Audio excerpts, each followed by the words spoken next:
Décollage pour Ouarzazate, où nous rejoignons Audrey Lamy et Kev Adams sur le tournage d'Aladin, version comédie.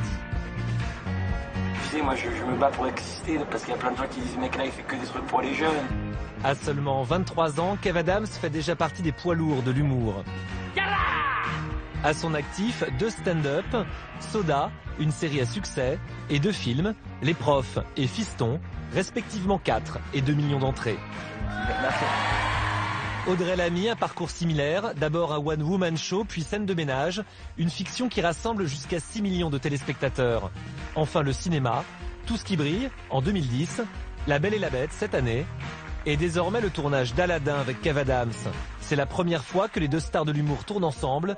Nous avons passé 24 heures avec eux, à 3000 km de Paris. Ya barbour, ya mon amour, alchin la misère, Kev Adams, au naturel, dans la voiture qui chaque jour le conduit sur le plateau du tournage de son nouveau film. Si l'humoriste est de bonne humeur, c'est qu'être ici est pour lui un rêve éveillé. Dans un mois, il commande une nouvelle Mission Impossible ici. Il y a Tom Cruise qui arrive là dans 2 semaines à l'hôtel. Dans moins de 3 semaines, il y a Star Wars 7 qui se tourne là dans les montagnes juste en face de nous, tu vois. Donc, forcément, pour nous, jeunes acteurs, il y a un truc très motivant à être ici. Et ça, c'est les ruines, je te dis, de Mission Cléopâtre.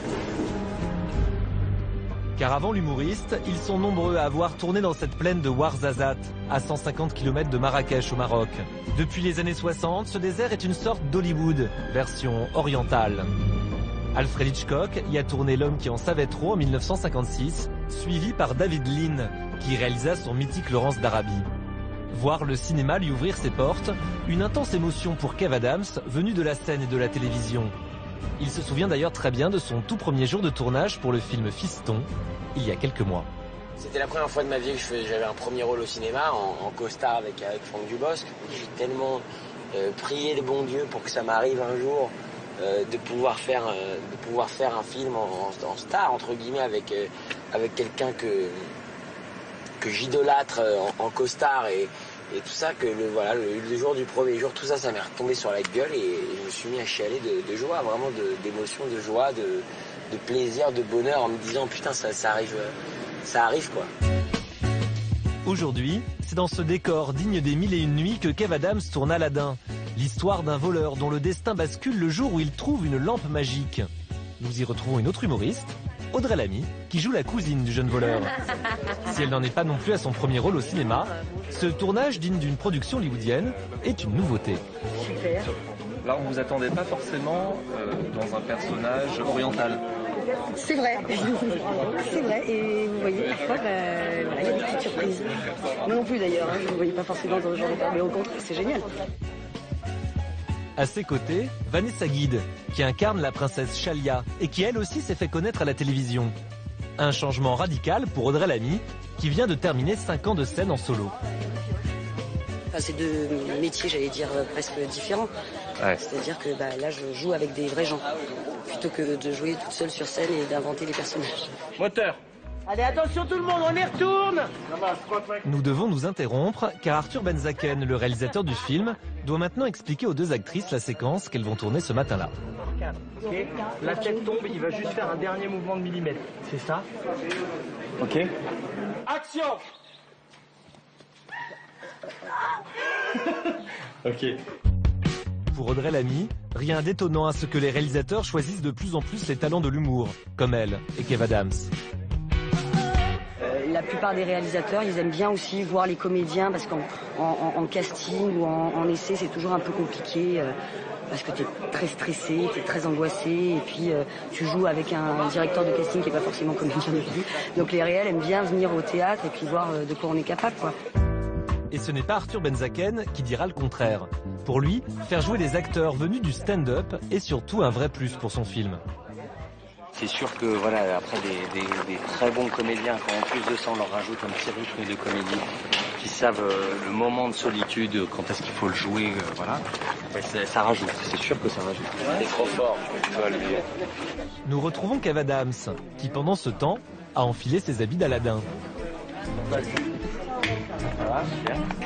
Joué en costume d'époque, une première pour lui. Jusqu'à présent, il campait plutôt des rôles d'ado qui lui ressemblent. pouvez nous décrire votre costume que vous avez là? C'est une tenue de va-nu-pied de Bagdad de Mille et une nuits. C'est les pauvres, voilà, ils s'habillaient comme ça. On voit que mon pantalon est cousu et tout ça, mais c'est cool, c'est juste cool. Si je pouvais m'habiller comme ça à Paris, je m'habillerais comme ça. Ce jour-là, il tourne une scène clé du film, l'arrestation d'Aladin par le tyrannique vizir, incarné par Jean-Paul Rouve. Le tout face à une centaine de figurants. Éclat. Toi, tire-moi une flèche dans l'épaule qui atteindra son cœur. Ah, il a fait le con, mais qui Je t'en prie, mon frère, s'il te plaît. Comme ses jeunes partenaires, Jean-Paul Rouve aussi est passé par la télévision avant de décrocher des rôles au cinéma. Pour lui, le petit écran est avant tout une excellente école pour se préparer au grand. Ce qui a un avantage quelquefois, c'est d'avoir fait de la télé. Parce que la télé, ça va vite. On n'a pas le temps de réfléchir. On n'a pas le temps, il faut faire les choses. On n'a pas le temps d'y penser, il faut les faire. Et quelquefois, je trouve ça bien. Cette urgence-là, moi, tous les acteurs, je vois qui ont fait comme ça de la télé, aussi bien Kev que Audrey, que Jamel, enfin, il y en a plein. Je trouve qu'ils ont ça. Cette facilité de... Il faut aller vite. Et le temps, c'est de l'argent. Aladin coûte au total 12 millions d'euros, un budget élevé pour une comédie emmenée par de jeunes acteurs. Viens voir. Ça fait 2 heures que je t'attends sur le plateau. Un risque, malgré tout, limité. La notoriété de Kev Adams et d'Audrey Lamy est pour le film la garantie d'attirer en salle leurs fans les plus fidèles.